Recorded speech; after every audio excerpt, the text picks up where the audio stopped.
Bienvenidos al contenido de la charla para familias del profesor Antoni Ballester. Esta charla es muy útil para orientar a padres, madres y familiares de niños y jóvenes en edad escolar. Antoni Ballester es padre, maestro, profesor de secundaria, investigador en educación y profesor del doctorado de la Universidad de las Islas Baleares.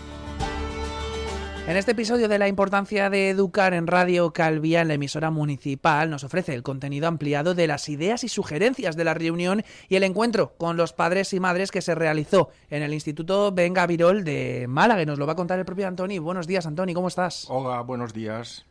Encantado de estar con ustedes. Les felicito por estar y tener interés en la mejora de la educación de los hijos y los jóvenes. La primera parte de este programa hablaremos sobre las 3 maneras de motivar. La segunda parte es una entrevista a una madre, la señora Génesis Buroz, asistente a la charla, y que realizará el señor Pau Cobo. Y la tercera parte, con sugerencias e ideas para motivar a los hijos e hijas al estudio, con la señora Génesis Buroz, y que conduciré yo mismo con un diálogo con ella. Y la cuarta parte es de conclusiones. La primera de las cosas importantes a la hora de motivar a los niños y a los jóvenes es lo que se llama la aprobación del adulto. Miren, es habitual que cuando un niño o una niña tiene un buen comportamiento y hace el trabajo bien, no digamos nada porque es lo que toca. Lo decimos cuando lo hacen mal, normalmente, y se han equivocado, y solemos dar importancia a este hecho. Para motivar a los hijos es tan importante reconocer que las cosas se han hecho bien como señalar que no ha sido así, según sea el caso. Si le reconocemos las conductas apropiadas, las repetirá y mejorará su conducta en el futuro. La segunda manera de motivar que tenemos para los hijos y para los jóvenes es lo que hacemos que hagan. La motivación tiene que ver con la propia actividad. Sabemos que una actividad motivadora estimula al tiempo que anima a seguir con ella. Por tanto, la motivación contribuye al aprendizaje y el aprendizaje contribuye a la motivación, por lo que es necesario interesar a los hijos y a las hijas en lo que se está haciendo. Así, por ejemplo, si está estudiando un tema o tiene que hacer una práctica, relacionarlo con algo que hay próximo en casa o que sabemos que el estudiante conoce o le gusta. Por ejemplo, en un cálculo de un problema de la compra de un objeto, si al estudiante le gusta un determinado tipo de camisetas, decirle al estudiante que piense el problema como si tuviera que comprar una camiseta que le gusta. Si tiene que aprender qué es un círculo, buscar, por ejemplo, cosas en casa que hay en el hogar que sean círculos y recordar en lugares que ha visto círculos. Diferenciarlo de la circunferencia e ir por la calle buscando círculos. Lo que tiene que aprender, relacionarlo con otras cosas, animales, plantas, objetos, aunque sea de otros temas, de otras materias o de otras asignaturas. Hoy en día sabemos que los niños memorizan textos, aunque se debe informar a los padres y a todos los docentes que el cerebro humano no aprende así, repitiendo los textos. De esta manera, solo repitiendo se aprende poco y cuesta mucho aprender. Aunque parezca que por mucho memorizar mejore la memoria, solo es así cuando se trata de hechos factuales o datos. Por ejemplo, Cristóbal Colón descubrió América el año 1492 o los kilómetros del radio de la Tierra.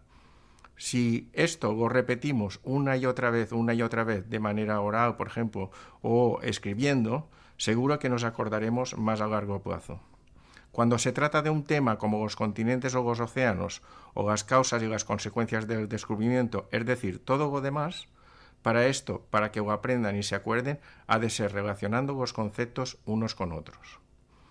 Entonces, les pueden hacer cualquier pregunta del tema y la sabrán responder, porque los estudiantes enlazarán unos conceptos clave con otros y producirán su propio texto correcto.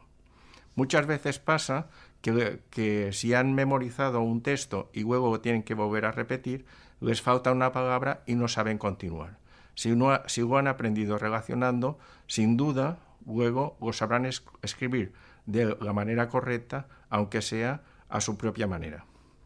Toda la investigación que se ha hecho en las mejores universidades del mundo y se hace en cómo aprende el cerebro humano confirma que esto es así.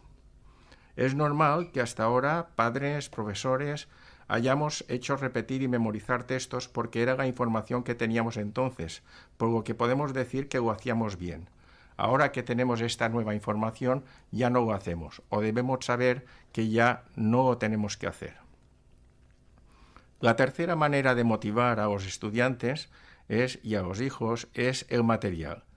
Las libretas, los libros de texto, las agendas, los bolígrafos, rotuladores o lápices de color de nuestros hijos e hijas deben estar en buen estado.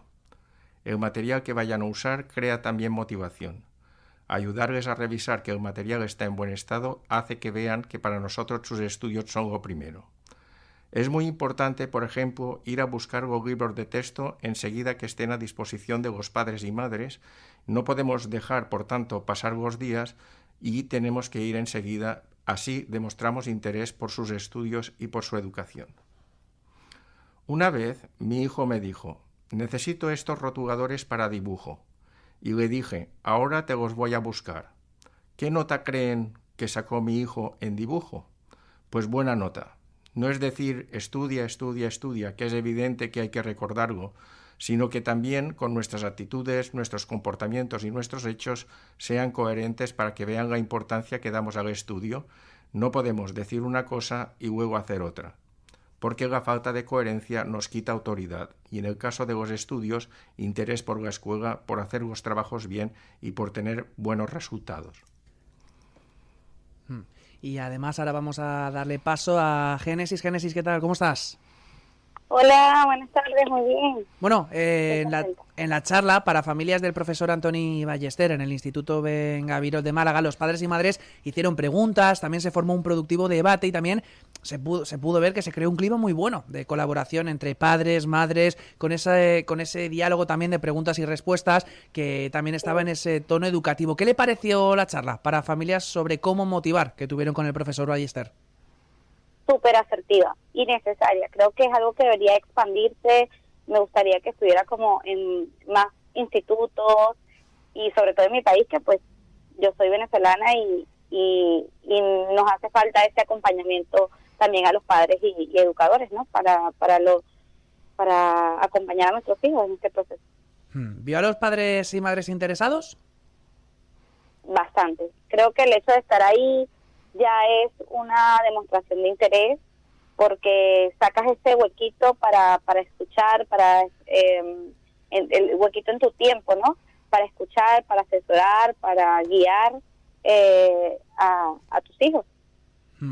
Y además, en una época también cambiante como puede ser la actual, ¿cuál cree que puede ser la mayor preocupación que tienen padres y madres en este momento respecto a la educación de sus hijos? Bueno, creo que sin generalizar, porque pues esta sería mi opinión muy muy personal, creo que una de las mayores, de los más grandes temores en mi caso es lo frágil que está el tema de las redes sociales y lo vulnerables que son nuestros hijos en este tema y que sean muy manipulables. Tengo temor de que se dejen manipular por cosas que puedan llevar a situaciones bien complejas y bien drásticas, ¿no? Bien trágicas. Y entre las conclusiones a las que se llegó en la charla, ¿usted cuáles destacaría? El escuchar y saber que, como dice el profesor, todo entra por el oído. Si tú a tu hijo constantemente le hablas, lo escuchas, le haces saber que él puede, que es inteligente, que importa, que no es juzgado, que le hablas con palabras positivas constantemente, quedan en su cabeza y eso va a hacer que ese niño sea diferente y que pueda sobrellevar toda la etapa educativa con mayor habilidad o facilidad. Y también para preguntarle sobre qué actitud cree usted que deben tener tanto padres, madres para ayudar a sus hijos en relación al estudio. Creo que recordar la etapa que nosotros vivimos, qué nos gustó, qué no nos gustó y qué mejoraríamos de nuestro proceso y en base a eso reflejarlo en nuestros hijos. es no olvidar que tuvimos esa edad, es no olvidar que pasamos por esa etapa y es ser consciente de ello.